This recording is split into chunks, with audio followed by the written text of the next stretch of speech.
En décembre 2021, on apprenait avec stupeur le suicide de Mavachou, une influenceuse mère de 4 enfants.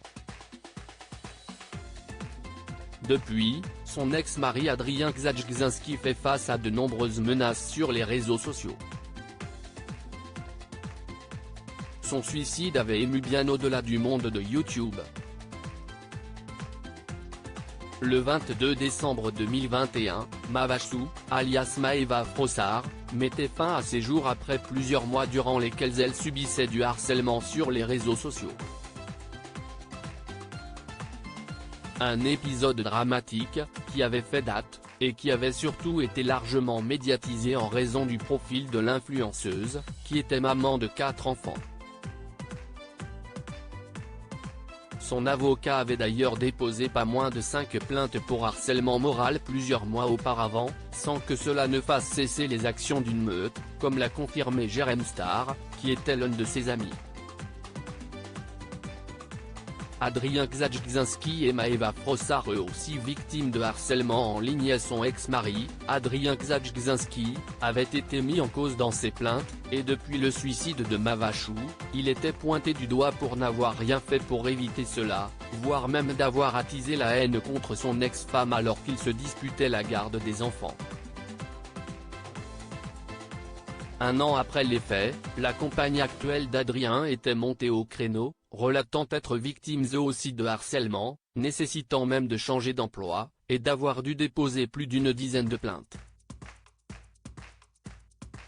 Aujourd'hui, l'enquête suit toujours son cours, et le couple donne aujourd'hui un entretien aux Parisiens après avoir lancé un site internet qui met en image les insultes dont ils sont victimes au quotidien. Nous n'appelons pas au harcèlement, au contraire. On montre simplement de quoi ces femmes sont capables.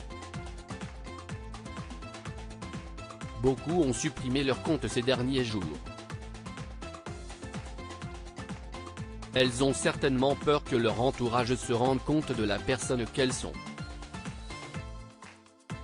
Les enfants de Mavachou suivis pendant un an par la justice mais Adrien et Laura Gzadjkzinski, tous les deux youtubeurs, expliquent également avoir été suivis à la demande de la juge des enfants. Il y a eu un an de suivi. Son rapport dit qu'on les accompagne très bien dans leur deuil. Qu'il n'y a pas de sujet tabou. Qu'on ne dénigre pas leur mère et qu'on continue de faire vivre son souvenir pour eux. Tout le contraire de ce qu'on peut lire sur internet. Le couple révèle néanmoins recevoir également des messages de soutien, parfois de la part de personnes qui me font part à leur tour du harcèlement qu'elles ont pu vivre, admet Adrien. Sa femme, elle, s'en prend à ses harceleuses. La première réaction a été de crier au scandale. Elle prétend qu'elle ne harcèle pas, elle constate 10 000 tweets d'insultes et de menaces. Pour elle, ce n'est pas du harcèlement. Tant pis. Quand on lit des choses vraiment graves, on se dit que si est une pièce de plus pour notre dossier. Aujourd'hui, le duo de vidéastes souhaite produire en justice les faits qu'ils ont collectés jusqu'ici. Je rappelle qu'après un an et demi de procédure, je ne suis pas mis en examen. Je suis un homme comme un autre. J'ai mes faiblesses, mes défauts. Mais je ne suis sûrement pas le monstre que ces gens veulent dépeindre, clame Adrien. À lire aussi Enjoy Phoenix revient sur le suicide de Mavachou. Maintenant, les harceleurs vont trouver une autre cible à attaquer.